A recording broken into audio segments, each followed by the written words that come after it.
Welcome,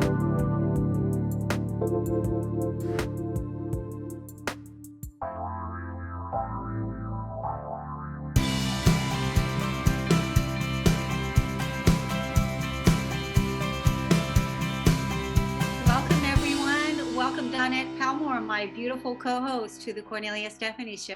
How are you Oh, today? I am doing very good. How about you? It's a beautiful day here in Southern California. It's a beautiful day, and I'm so excited that we're here because you're talking to us today about changing our mindset, Yes. and we're talking about money, all things money related, and how we can have a better relationship with money. As a matter of fact, the notes that you prepared for the show today, you said that part of our financial journey is our money mindset. The way that we think and feel about money will impact our success or lack thereof. We have to learn to consciously change our old thoughts and beliefs about money. This doesn't mean that we only have money on our minds, that it's all that we think about and try to get. It's more of a shift of abundance. Instead of saying, I can never afford to, you can change that thought to, how can I afford to? When we make money work for us, which is, I really love that, making money work for us, instead of being a slave to it, that's when the magic happens. And that's what we're going to talk about today. Yes, and that is really exciting. That a shift in the way that we think can change our financial life. I mean, that's exciting, right? That's what happened to you, right? Yes, absolutely. And I loved in your intro, it says, we're here to change our relationship with money because it's possible. It is possible to have the things that we dream of. It's possible to live the life, living our best life, right? That's what the little slogan is for right now. And that's possible. And how is it possible? It starts in our mind. It starts with us believing that it's possible. And so I will tell you a little story about me and how my mindset had changed. And when that change happened, everything had shifted for me. So, as you guys know, I grew up pretty much poor. We weren't dirt poor, but we were poor. We had what we needed. Sometimes we got a little bit of what we wanted. My parents were always struggling, and we said absolutely nothing about money. It was, can I have this? And the answer was either we can't afford it or no. Um, I didn't know or really understand that my parents were pretty much slaves to a paycheck. It was, how can we get by till the next check comes? What needs to be covered? This was embedded in my mind, and our childhood gets embedded in our mind, right? We bring those things forward with us until we change those thoughts. This was just the way life was, I thought. I won't be able to have nice things. I will only have enough to get what I needed. Only super rich people can get the things that I dream about. That was what was going through my mind. That's what was embedded in my mind. So, well, that carried on with me to adulthood, right? And I think it's really important to make sure that we're talking to our kids about their money mindset, right? We've talked about this before in podcasts. Their thoughts about money, the way that they look at money, the way that they feel about money, and to make sure that we give them that healthy mindset. So what happens when we don't do that? Well, what did this do to me trying to figure it out as an adult? I basically had zero guidance, you guys. My parents weren't talking about it. Our schools don't talk about it. It's a taboo, just like sex. We just don't talk about it. And I've said that before, right? I knew I didn't want to be broke. I just didn't know how not to be. I just spent my money as it came in. No plan, no purpose. So after I got married, I went into this paycheck to paycheck mode because that was what I was taught. How can we get by until the next check comes in? And as we started to make more money, the pattern never changed. We had worked our way up to six figures and we were living paycheck to paycheck. In fact, the reality is that 1 in 4 six-figure earners are living paycheck to paycheck. And that's just crazy, right? That is a lot of money to have and still be living paycheck to paycheck. So I never wanted my kids to hear we couldn't afford something. I hated saying that, and I didn't want to say that to them. I wanted them to have everything that I didn't. Now we didn't, we had things and we did a lot of things with them. I loved going, taking them places and creating experiences and memories with them. But we were not doing the right things with our money, like saving for an emergency or even retirement. And I'm not saying that it's either or. I don't do that. It's like either we spend all our money or we save all our money. No, that's not what I'm saying. We have to find that balance, right? Because we work hard for our money. We need to be able to enjoy it and enjoy life because that's what we're here to do as well. So 10 years ago, something started to change. I looked at the amount of money we were making and the amount that we were saving, which was zero. And I was absolutely disgusted, discouraged, and I was embarrassed. It was kind of embarrassing. Yeah. Oh, that is embarrassing. I Yeah. tried a couple of things, but I fell off until about 2013. This is where the shift in my mind happened. I began to change the way that I looked and felt about money. I started to believe that it was possible for me to have the things I had only dreamt of. I knew that if I didn't want to stay in the rut that I was in, um, but the budget thing, it's like sometimes it doesn't work for us, right? We have to get what works for us. We have to, like I said earlier, it's not all save everything or spend everything, but where is that balance? And that was the struggle I was going through, finding the balance of saving, living, enjoying life, and doing all these things. Did something happen? I'm curious. Did something happen? Like sometimes something has to happen in order for the change, for us to make the change. Like there has to be like some kind of something to get the wake up call. Or was it a gradual thing for you that all of a sudden, you were looking at the same thing over and over again, and then finally just decided that, okay, I have to sit down and look at this big, huge elephant of, or doing the same thing over and over again and expecting different results, right? Right, exactly. Insanity. I think it was a gradual thing. I had gotten into a lot of personal development, which changes the way that we look at things. It changes us from the inside. Our mindset starts changing. And then that helped me to believe things were possible, really focusing in on my mindset and realizing these things are possible, but I have to start from within myself. And one of those things was knowing why I was doing what I was doing. We've talked about that before, right? Knowing our why. And once you know that, a lot of stuff just starts moving. And I think that was the biggest thing for me. I mean, and really, you've laid it all out for us before on many of the other shows, which people can go back to the YouTube channel and listen to the past podcasts. Pretty much, Dawnette always brings on some of her students or some of her clients or some of the kids that she's helped, including her own three children, have been here on this podcast, and all the questions that we've asked them over the years on, how did they feel, because they were teenagers at the time. How did they feel all of a sudden, where before, the money was coming in and they spent the money, they were trained and raised in a certain way, and then all of a sudden mama changed the game.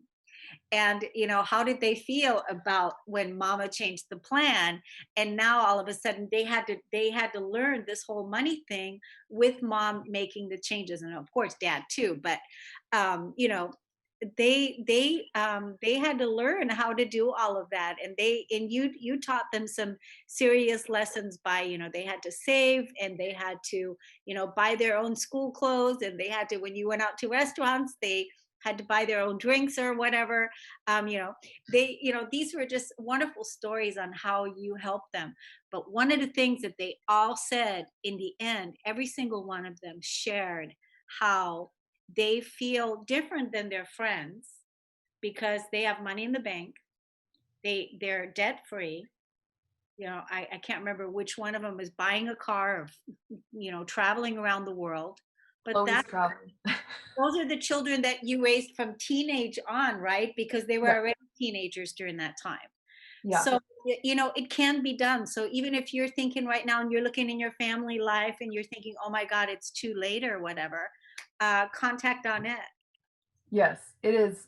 I've said it before, it's never too late. And I'm sure you guys have heard that. A lot of people say that it's never too late to start, to change your life, to make things better. Life can only get better. That's what I say. Life can only get better, right? Even if we're living a good life, we can make it better. And passing that on to the next generation is our responsibility, really. We should be passing that on to the next generation and helping them to make their life better and to make that generation after that better. Because what our decisions today, those things I taught my kids, they're going to teach their kids, which are going to teach their kids, and it's going to keep going on. That's leaving a legacy. Yeah. And it doesn't, it's not in our integrity anymore to live in poverty. It just is not. We've learned how to, that personal development, that self-development that you talked about. We have the tools, and now we just need to, take the action and do what's right to do. And when we're financially empowered, we can help others, that we can, like you said, leave a legacy that we can be proud of. You brought guests with you today. I did. Let's take a break, and when we come back, you'll introduce us to your guests. Awesome. Okay, we'll be right back, everybody. Yeah.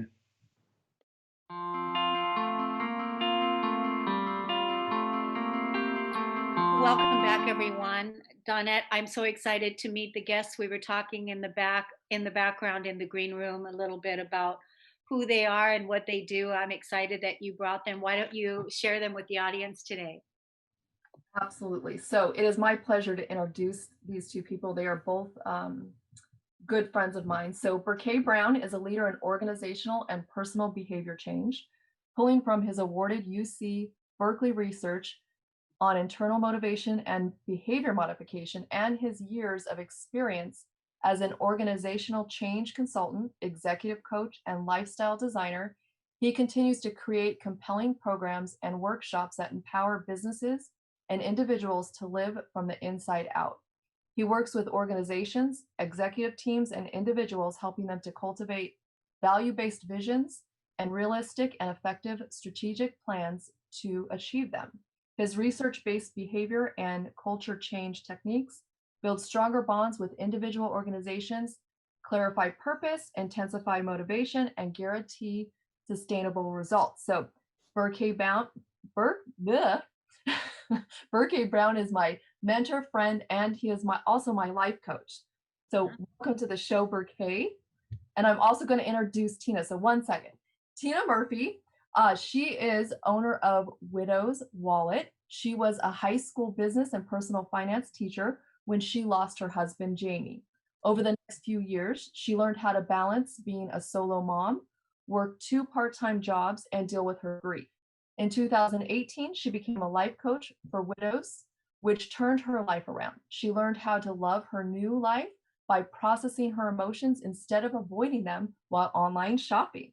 In 2019, she decided to take her new knowledge and her former passion, teaching personal finance, to create a business empowering widows to be more confident and mindful of their spending while learning to love their new lives.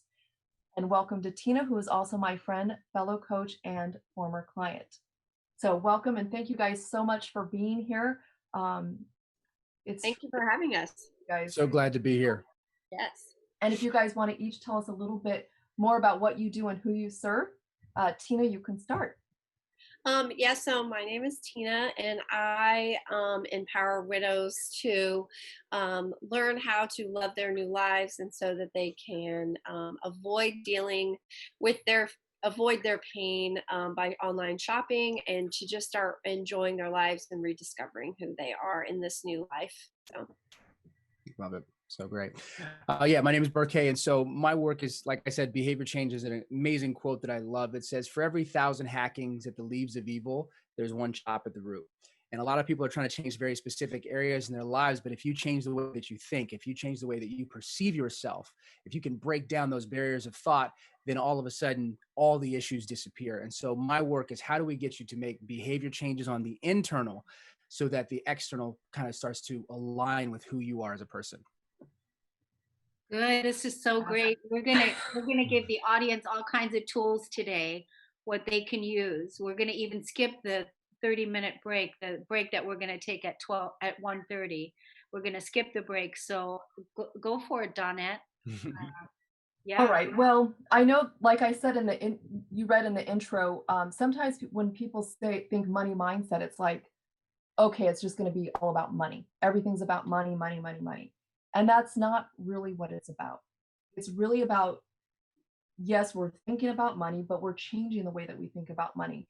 Because as we said before, people think they have these bad feelings about money, that it's bad, it's evil, it's they don't want nothing to do with it. But really, in reality, we do need money to live. And the way that we want to live is important as well. But we need to change, like Berke said, the internal, our thinking.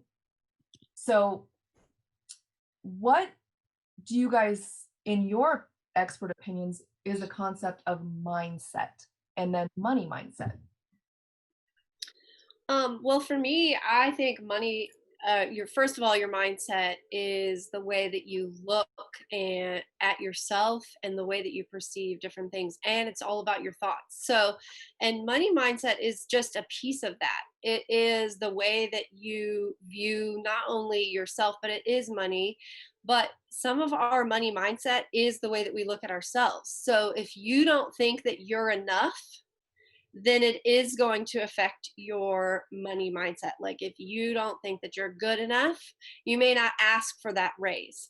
If you don't think that you're smart enough, you may not start a business. So there are a lot of our own personal beliefs about ourselves that are affecting our money, and we don't even realize that it's happening. So sometimes we're self-sabotaging ourselves without even realizing that we're doing it. And I mean, I'll be very honest right now, I've been going through a really rough time and I am doing some sabotaging, and I'm like, what is going on? And it has to do with the beliefs that I have about myself and whether or not I can do what I set my mind and goals are. It's great. I'll piggyback off that, Tina. I think that's amazing. It's so true that our minds, the way we see ourselves, determine what we're able to create. It's just, I mean, it's that way. Back in the day, I was actually a personal trainer, and I remember the first breakthrough. I had a client who lost 100 pounds, and I'm like, where did it switch?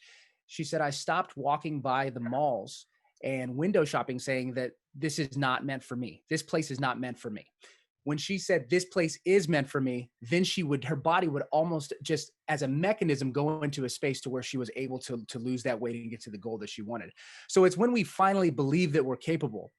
The tough thing is we're raised in a sabotaging mindset, right? You have all these stories about money being bad, that it's not good for you, that if you do, you'll become greedy, and so many things that are attached to that. It's very hard to break free of that narrative. So kind of what I would do is I'd almost kind of cart before the horse to say, okay, well, the goal is to break this sabotaging belief, but my program is a 6-month program to where you completely deconstruct it. You reconstruct who you are, and then you set a vision. But that's a lot of work. So if somebody's like saying, hey, how do I get that new job? Change the story of money, right? And I think that that's one of the biggest things. I see money as a resource to make more impact in the world. So since I have clarity on what my vision is, I want to make an impact. So all of a sudden, money no longer becomes this big, Goliath that I can't slay. It becomes the thing that'll get me to the thing that I actually really want. Kind of Dawnette, what you said about the why. So in a big way, if you can change the narrative from money being money to resources. This microphone was made of money. All of this, and this has an aesthetic look that makes me look more professional, which allows me to get my message across better. So it's that understanding that it's the resource to have the dreams that you want. And that's extremely powerful in changing the way that you perceive it, so you can make the leap, do what you need to do to be able to create that vision. Well, I always think it's funny how people say like money is evil, but every time you get a paycheck, you're not becoming more evil.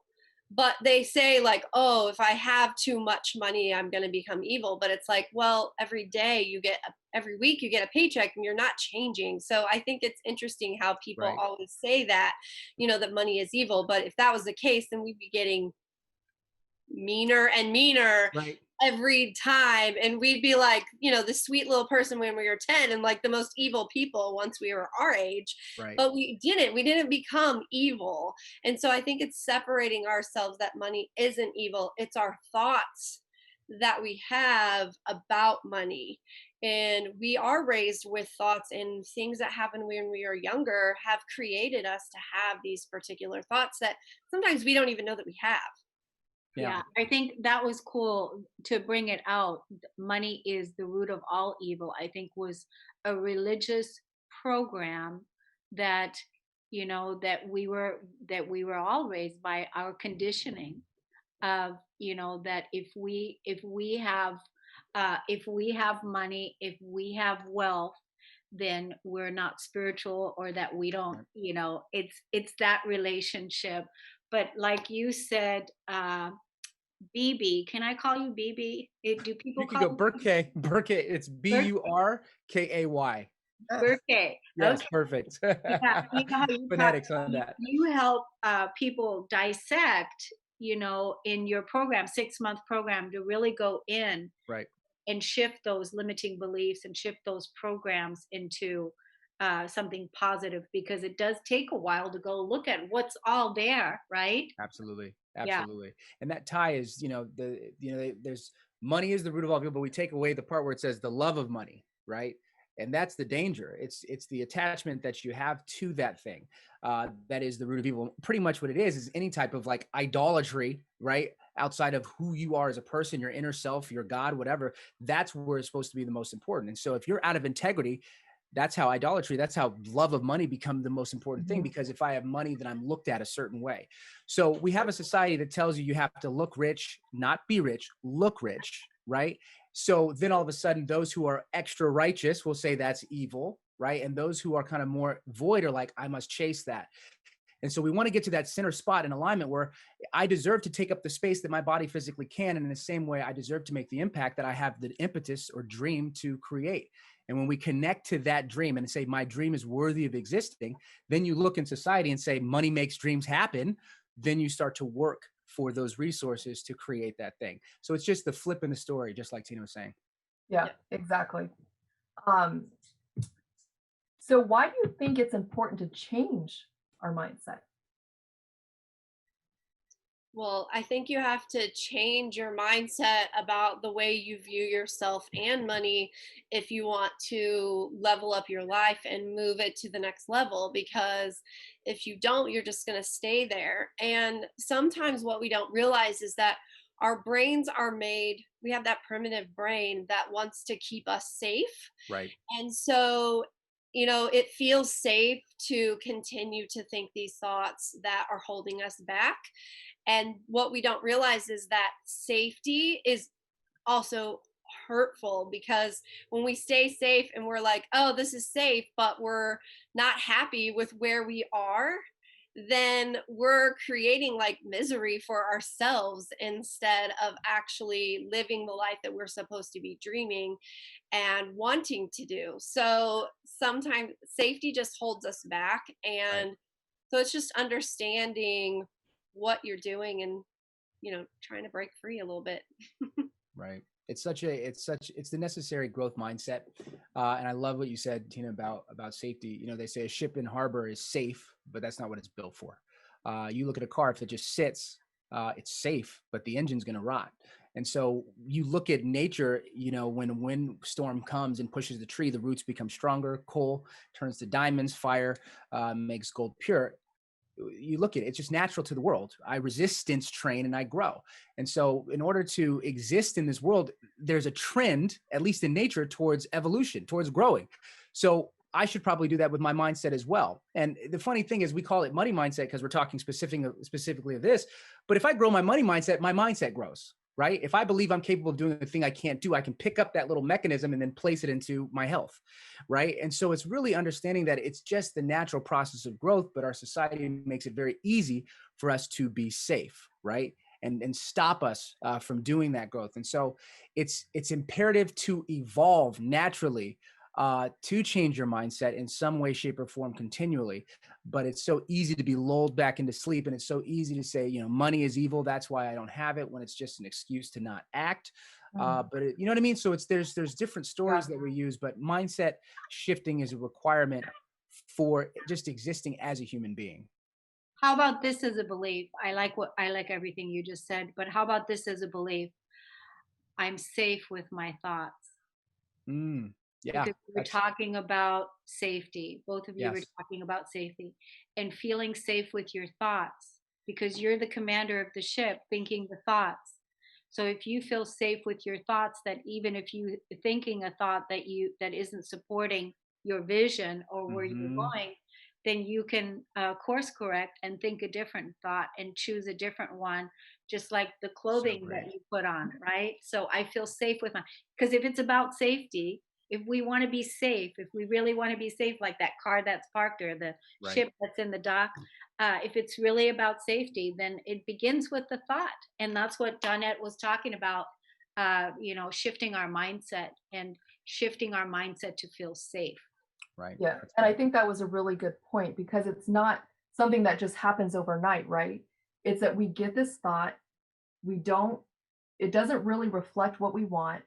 We can sit with it for a second and then say, this is what I want it to be.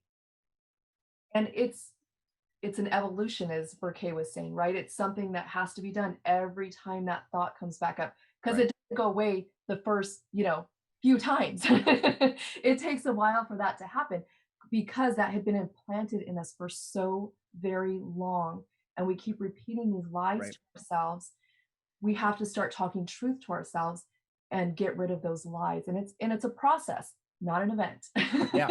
You know what? It's real quick. I'll just share real fast. I'm about to go like in a mode, but this one right here where like there's kind of these processes that happen. So let's say that, I have to work with my money, right? And this is just a circle. So if you can't see it, you're not missing too much. And I'm not an artist by any stretch of the imagination. But I have an issue with money, or I don't get the raise that I want, or something like that, or I'm afraid of asking for that raise. And it puts you you go from this event of not getting what you want, and then you feel this sense of powerlessness. And what happens for most people is they think that what is happening is a thing happens which makes them feel powerless. But just as we're all saying, there's a belief that's happening up here. So you have the event, and the belief says something about what you are or are not, which gives you the feeling of powerlessness. So what we want to do, just as you said, was it? Let me make sure. Cornelia, right? Yes. Uh-huh. So it's putting on that different shirt. It's saying, okay, this is a different thought that I want to put on so that this event can be changed into something that makes me feel empowered. So instead of me fearing making the wrong choice or not being with my money or this, it's saying no matter what choice I make, I'll make the most out of it. That's a safe thought, right? No matter what happens, I'll find a way to make the most out of it. And that's what gives you that sense of powerlessness by changing that shirt. Yeah. Yeah. I love that. I like that. Yeah. I thought that was a window behind you, but it's not. Yeah. That's what it looked like. I thought it was a Very window. foggy. It's a window into Berke's mind. Right, exactly. I thought that was a window, but I wanted to bring something up that Tina said that I find also very authentic and humbling. And that is, it could actually make me cry because when somebody, talks about it in this way, the way she said, she goes, I found myself in a sabotage. Mm. I found myself in a sabotage, or I was having a hard time these last couple of weeks, or can't really remember exactly what you said, but you used the word sabotage. And so, would you say that you were sabotaging your thoughts? Is that what you were uh, doing? So what I have is I have certain thoughts that I am allowing myself to constantly believe. And so there's that inner voice that's just like chatting. I mean, so I think Berke Brown called it like a gremlin, that gremlin that's just like talking bad. And it's like, Right. oh, yeah, you can't do that. You're not good enough. You're not smart enough or whatever. And so I think that that's one of the things that I'm doing is I'm believing it. And so what I have to do is I have to acknowledge that those thoughts are there and that I'm having them, because it's kind of like that muscle memory of when you're driving a car. Like you're there and you're like, how did I even get here? Right. And you're like, and that's sometimes what these deep rooted thoughts that we have sometimes are in there, and they've like driven us away, and we're like, how did I even get here? And so to me, that's what's happening, is like there's something underneath there. And what I have to do is when those thoughts start happening, I have to be like, okay, I hear you, but I'm choosing this particular belief now as Berke said, that it's like I get to choose the belief that I want. And instead of it being like this happened to me, I have to say I'm going to choose this thought instead. And so Right. I think that that's a lot of what is happening, and we don't even know it's happening to us until we become aware that we're doing it. Right. Absolutely. Yeah. Okay, so why do you think people are struggling so much with this? I mean, we look around and everybody's down right now, we know that. But why are people struggling with mindset? What do you think people are, why? Berke, I'm sure you've had probably tons of experience with your clients, and Tina as well, and so have I, but why do we struggle with this so much as humans? Because we still even do it as coaches ourselves, right? We Mhm. struggle with these sabotaging thoughts. Yeah. It's hard. It's really hard. You know what I mean? It's just very, very hard. You know, we have a predisposition. I mean, if you think about it, if we look at millennia before us now in like my well-lit room with temperature, thermostat, electricity, and internet, there's not too much to worry about. But over the development of our hindbrain, it's fight or flight. Like that's all that matters. Survival is only if a negative thing happens. Like something good is irrelevant to me because I want to make sure I don't die. So, you know, I use this example with ice cream. I can give you the most beautiful, like, just banana split with everything on it, and then just place just two small bugs on it. All of a sudden the thing loses all of the magic because we know that that's danger. So our minds naturally gravitate towards what is not good, what we're afraid of. We look for stress, right? There's so many things that we are creating stress out of. I mean, I can just look on my phone and create stress over something that is not affecting me in my house at all. Yeah. I just open up and then boom, all of a sudden I'm transported to somewhere to stress, right? And so it's a natural tendency for us to do that. And so to change your mindset, you're going against your biological energy, right? You're going against how you were raised. And so it's this uphill battle, which is difficult. And that's why I believe in coaches. I believe in like this show. I believe in this type of work because you have to barrage yourself. I mean, you have to drink from the fire hose with this type of information from other people. Because just like Tina, what you're saying, I have it. We all have these spaces where like, I'm not going to coach myself out of this. This book, I don't want to pick up. I'm just going to look up this video on these beautiful sceneries in Morocco and feel a little bit more peaceful. I'm going to call my friend and I'm going to ask for, you know what I mean? Like these are the things that we do to change our mindset. And it's about changing our environment as opposed to thinking that I can just willpower my way through it. I also think that a lot of us don't even understand what thoughts we're having. Right. So I don't even think that many people understand that they're doing it to themselves. They just think life is happening to them and that they are powerless, just like Berke had that, that diagram in the back where it was like, this event happened to me. And, some events do happen. Like with my husband, when he passed away, that did happen to me. But now I get to choose how I handle it, how I look at it. And so I think it is taking back our own power that we have in a situation. So, but a lot of people don't even realize that. And I mean, when I went through my life coaching training, there were some issues in my life that I was like, nope, it's that. It was this person is doing this to me. And I was fighting it like tooth and nail.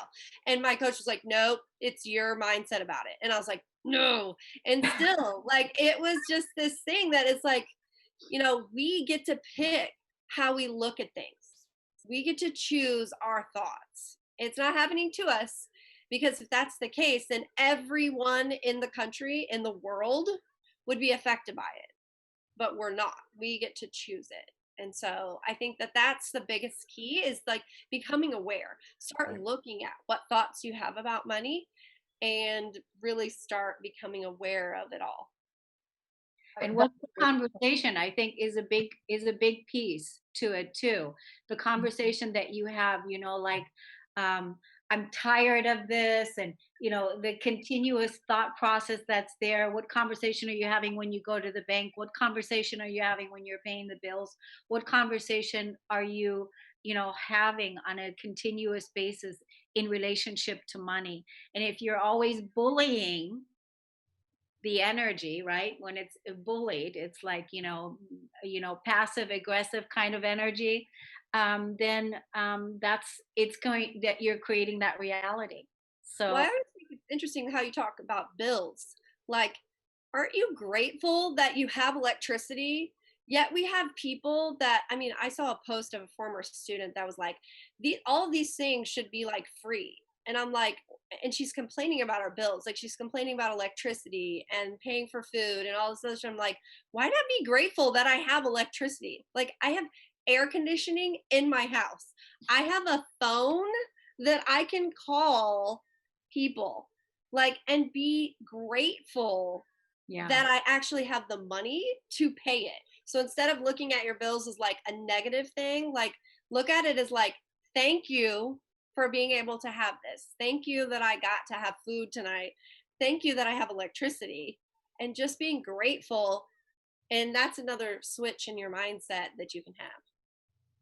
I think that that's a really good point, because we have this generation coming up thinking that everything is owed to them. And when we get into that mindset, we become ungrateful for the little things. And we think, I think we stay in that mindset of this is happening to me instead of what can be happening for me. And I that's really good to stay in a grateful mindset and to be super grateful for what we do have while we're working towards what we want to have. Okay, so what are some benefits of changing our mindset? How can we, Tina, you said earlier, I know we're going to hit a break in a minute, but you said it's a choice. And I think that's also a really good point. Our thoughts are our own choice. Yes, things creep in and they pop in, but we have that choice to, like Berke was saying, combat it, combat our thoughts, right? And change it. Say, nope, that's not what I want to think. This is something else. This is what I believe. This is what is true. This is what is possible. How can we identify when something is happening? Because you said, people don't realize it's happening. So what are some ways we can identify that when it is? Well, I think one of the things that I've done is I've been looking back at some of my own money stories, like what are some events that happened when I was younger and what did I make those particular events mean? And then you start to uncover, like, I mean, real quickly, like my mom one day didn't buy me some like stuff at the buckle because she thought it was too expensive. And as a 10-year-old, I made it mean like, oh, I wasn't good enough to have expensive things. And so I've held on to that belief. And now I'm like, no, I can have expensive things. I am good enough to have it. And so even though my mom meant nothing negative about that, I made it mean something and I've held on to that belief. So I think it's like looking at it, what did you make it believe? And are you still holding on to that? And is that thought really still serving you today? Yeah. Go ahead. No, go ahead. And then how do I change it? Like maybe I can just say, like, I can believe that I can have expensive things and like tweak it just a little bit so it's a little more believable in ourselves. Right. Yeah, that makes a massive difference. I think the awareness, Tina, like you were saying, is the base of all things. Not until you can pause can you learn. I feel like, we're born into a society. I don't know if you guys ever been to the batting cages where they have the tires that shoot the ball at you. I feel like we were born and like a pebble dropped into those tires and then shot over a lake. And as soon as we're about to sink, there's another set that just kind of keeps us going. And really what I say, the work that's important to me is I'm just here to do this. Boop. Because you'll naturally sink into truth. You'll naturally sink into awareness. You'll naturally sink into whatever your higher connection is. It's what is bound to be with humanity. So the job is to stop. There's something called a Stroop effect that I always have my clients, or whenever I'm doing speeches in organizations, even education. The Stroop effect is pretty much what it is there's a bunch of colors, and each one is like, it'll say red, green, blue, yellow, and it would be the color of the word. So if it says red, it would be red. If it says yellow, it would be yellow. And so people would read it really quickly, but then it would switch where it would be a color green, but it will say red. And I'll tell them to say the color, and they can't do it at the same speed. They have to slow it down. And that's what happens for you to be aware. You're saying, I want to change my money mindset. I have to slow it down, and I need to start paying attention to when I feel powerless. I have to notice that. And even in the work, Dawnette, where we just like capture your thoughts. And I have this little document. It's an app. You pull it up, you capture your thought. And that's what I have my clients go through to understand, whoa, this is what I'm thinking. I didn't know this was what I was thinking. And so that process of awareness, of pausing, of creating a space between the event and the emotion, if you can just go, ugh, you know what I mean? Just push. It's almost like, I don't know if you guys watch Star Wars, where they're in the dumpster and they have to push against the side of the wall. You're just trying to create just a little bit of space to see what's happening, because you think they're connected, but there's a string of thought. And when you can start to understand that string, when you can start to put it together and lay those on stack one another, then you realize there's a core story about who you are as a person. And then when you can push that away, you're absolutely a new person, because the way you think, act, and move through the world shifts. Wow. Wow. And how grateful are we, everyone, getting all of this amazing free advice, right? So, I mean, you've got already incredible tools that you can already start right now to start living a wealthy life and start wealth creation instead of living in poverty.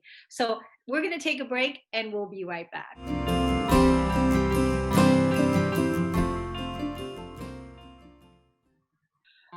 Welcome back, everyone. I hope that you're enjoying this conversation as much as we are.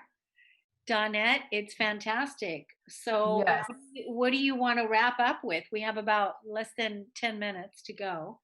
I'd love to wrap up with some tips on how we can begin to shift our mindset. And not just about money, but about anything in our lives. What are some tools that we can use to do that and move forward? Tina, you want to start? Yeah, I think as I said in the last segment, like, looking at some events that are around your money stories. So think about it and, what kind of thoughts you've come out have affected that. But then I also think it is finding thoughts that are holding you back in your life and then adding the words like, I can believe this. Like, if you think like, I'm not enough or I'm not smart enough, be like, I can believe that I'm smart enough. Because saying like, going from I'm not smart enough to I am smart enough, your body could reject that. And it's like, yeah, I don't believe that at all.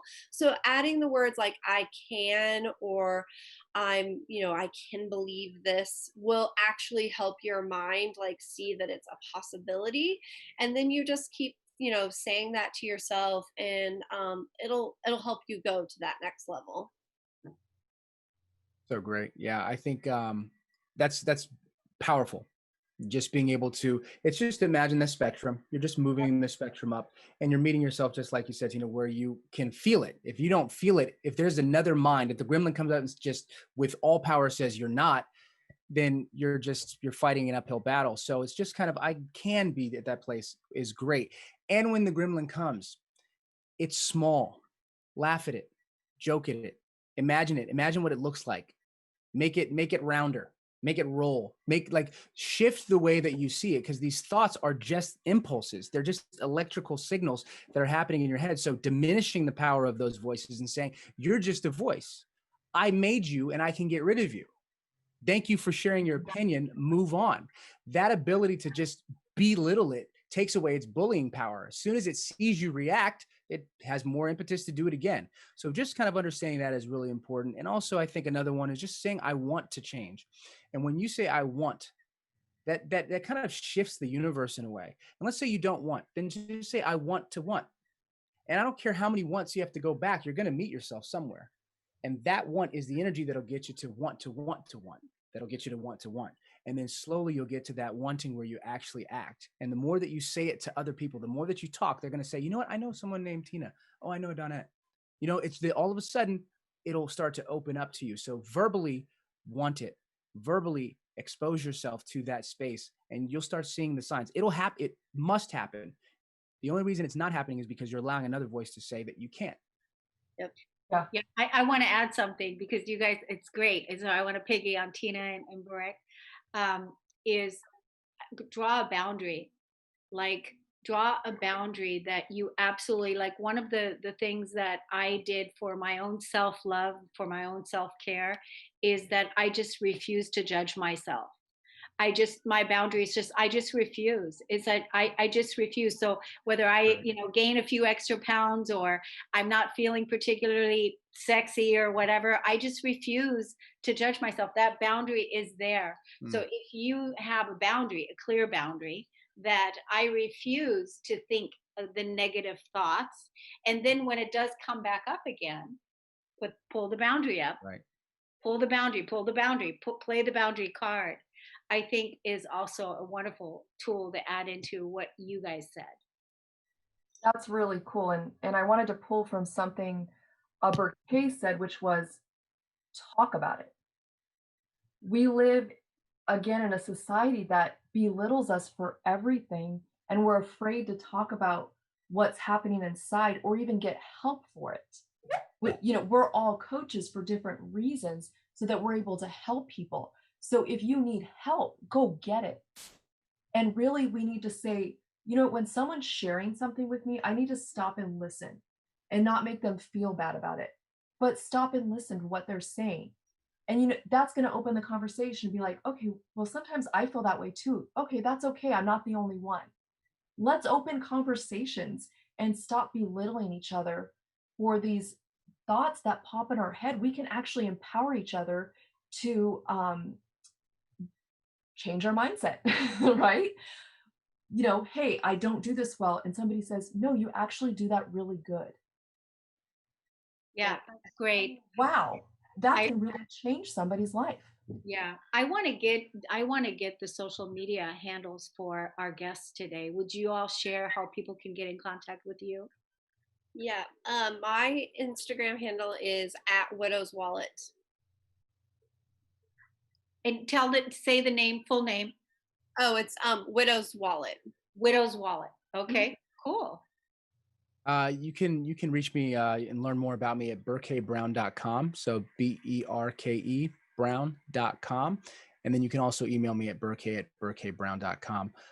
My handle for Instagram is @Berke_Brown. And that's pretty much the same. If you just type that for Facebook, if you type it for Snapchat or anything like that, the name will pop up, BERKE_Brown. But yeah, that's the best way to get a hold of me. Yeah, and what a great way for us to wrap up the show today. We just changed our mindset today. We changed the world by changing our mindset. We have incredible speakers, Tina and Berke and Dawnette, sharing wonderful tools on how you can do that. And there's no time like the present. Absolutely. Thank you so much, everybody. Thank you. Yeah. Really appreciate this. See you next time. Take care. Yeah, thank you guys for being here. All right. Bye-bye. Bye.